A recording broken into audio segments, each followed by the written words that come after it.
जवान नज़र आने के सिर्फ यही तरीके नहीं होते, बल्कि अपनी एज से कम नज़र आना बहुत ही ज़्यादा आसान है। जानना चाहते हैं कैसे? तो वीडियो में बने रहिए।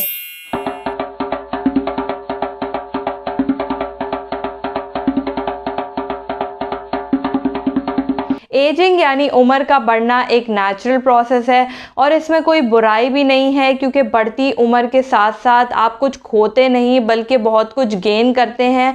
और सबसे इम्पॉर्टेंट चीज़ जो आपको मिलती है वो है जी एक्सपीरियंस, जिसे कहते हैं तजुर्बा। साइंटिफिकली अगर उम्र बढ़ने की बात करें तो एजिंग की साइंस सिर्फ हमारे चेहरे पर नहीं बल्कि ओवरऑल पूरी बॉडी पर आहिस्ता आहिस्ता नज़र आना शुरू होती हैं। और टॉपिकल चीज़ें अप्लाई करने के साथ साथ ज़रूरी है कि मेरी इस वीडियो में बताई गई टिप्स को आप ज़रूर फॉलो करें, ताकि आप ना सिर्फ बाहर से बल्कि अंदर से भी इन एजिंग की साइंस को ख़त्म कर सकें। इस वीडियो में मैं आपको जो भी टिप्स बताने वाली हूँ उन्हें फॉलो करना बहुत ही ज़्यादा आसान है, यानी कोई भी बंदा या बंदी आराम से इसे फॉलो कर सकते हैं। बेसिकली ये टिप्स नहीं हैं, ये एक लाइफस्टाइल चेंजिंग हैबिट्स हैं जिन्हें अडॉप्ट करके हम अपनी एजिंग की साइंस को कम कर सकते हैं। तो जी सबसे पहली टिप है, जी हाँ, अब आपको समझ आ गया होगा कि क्यों वक्त से पहले आपके चेहरे पर झुर्रियाँ पड़ने लगी हैं, क्यों फ्रेकल्स आने लगे हैं, क्यों आपको डार्क स्पॉट्स निकलने लगे हैं। उसकी बहुत ज़्यादा वजह है कि हम रोज़मर्रा की ज़िंदगी में अपनी रूटीन में इतने ज़्यादा बिज़ी हो जाते हैं कि फ्रूटफुल वाटर इनटेक पर ध्यान ही नहीं देते। साइंस कहती है कि हमें minimum 8 glass of waters daily intake लेना चाहिए, जो हमारी स्किन और हमारी बॉडी के लिए ज़रूरी है। तो जी सेकंड टिप है, जी हाँ, आपने धूप सेकने के बहुत ज़्यादा फ़ायदे तो सुने ही होंगे, लेकिन मैं आपको बताऊं कि सूरज में जो UVA और UVB रेज़ होती हैं वो जब डायरेक्टली आपकी स्किन पर पड़ती हैं तो वो कितना ज़्यादा डैमेज क्रिएट करती हैं।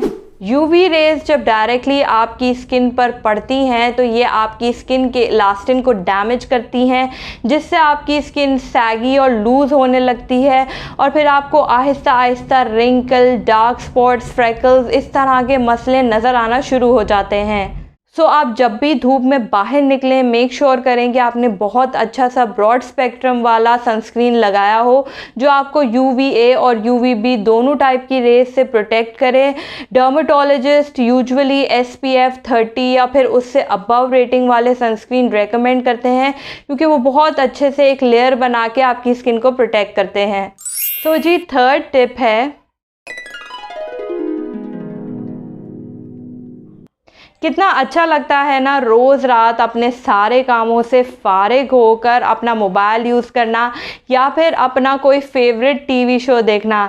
लेकिन अगर मैं आपको बताऊं कि अच्छे से रिलैक्स होना या अच्छे से नींद लेना आपकी पूरी बॉडी, आपकी स्किन के लिए कितना ज़्यादा हेल्पफुल है, तो मुझे यकीन है कि आप नींद को एंटरटेनमेंट पर प्रायोरिटी देंगे। जब हम सोते हैं तो हमारी बॉडी में ऐसे हार्मोन्स रिलीज़ होना शुरू हो जाते हैं जो हमारी बॉडी में नए सेल्स बनाने में बहुत ज़्यादा हेल्प करते हैं। इसलिए आजकल मार्केट में आपने देखा होगा कि रेटिनॉल और BHA जैसे सीरम्स जो आ रहे हैं, जो बेसिकली एंटी एजिंग या एंटी रिंकल प्रॉपर्टीज़ रखते हैं, उन्हें डर्मेटोलॉजिस्ट रात में लगाना ही रेकमेंड करते हैं। फोर्थ टिप है,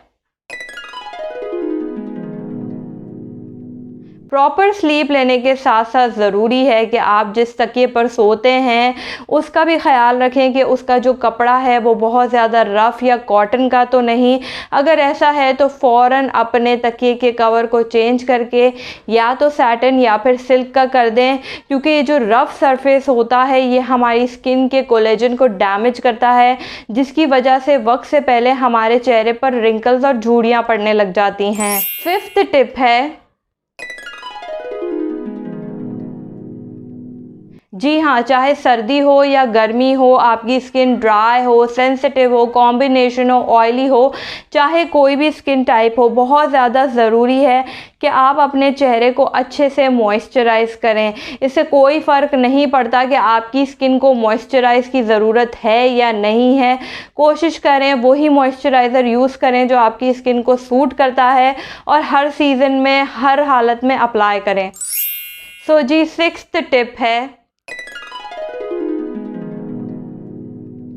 कितनी अजीब बात है कि हम जब भी सोशल मीडिया खोलते हैं तो हम कॉफ़ी और चाय के फ़ायदे ही सुनते हैं, लेकिन क्या आपको पता है कि अगर इनका इंटेक एक मॉडरेशन से ज़्यादा हो तो ये ना सिर्फ आपको डिहाइड्रेशन देता है बल्कि बहुत सारे स्किन प्रॉब्लम्स भी क्रिएट होना शुरू हो जाते हैं। इसलिए बहुत ज़्यादा ज़रूरी है कि अगर आप एक अच्छा पानी का इंटेक ले रहे हैं उसके साथ साथ अपनी चाय और कॉफ़ी के इंटेक को कम कर दें। और इन केस अगर आप स्मोक करते हैं या अल्कोहल कंज्यूम करते हैं तो उसे भी ख़त्म कर दें। सो जी 7th टिप है, अगर तो आप अपनी डाइट में बहुत ज़्यादा लापरवाही करते हैं, यानी वक्त पर खाना नहीं खाते या फिर बहुत ज़्यादा जंक फूड या अनहेल्दी फूड का इस्तेमाल करते हैं, तब भी बहुत ज़्यादा चांसेस है कि वक्त से पहले आपके चेहरे, आपकी बॉडी पर एजिंग की साइंस नज़र आना शुरू हो जाए। बहुत ज़्यादा ज़रूरी है कि आप अपनी रेगुलर मील्स में फ्रूट्स, वेजिटेबल्स, लीन प्रोटीन्स और ग्रेन्स इस तरह की चीज़ों का इस्तेमाल करें। इससे ना सिर्फ आपकी स्किन, आपके हेयर्स, आपकी बॉडी को वो न्यूट्रिएंट्स मिलेंगे जो उन्हें चाहिए, बल्कि ओवरऑल आपकी बॉडी का एक सिस्टम इम्प्रूव होना शुरू हो जाएगा। 8th टिप है, जी हाँ, अच्छा खाने पीने, अच्छा वाटर इनटेक के साथ साथ ज़रूरी है कि आप रेगुलर रूटीन में एक अच्छी स्किन केयर रिजीम को फॉलो करें।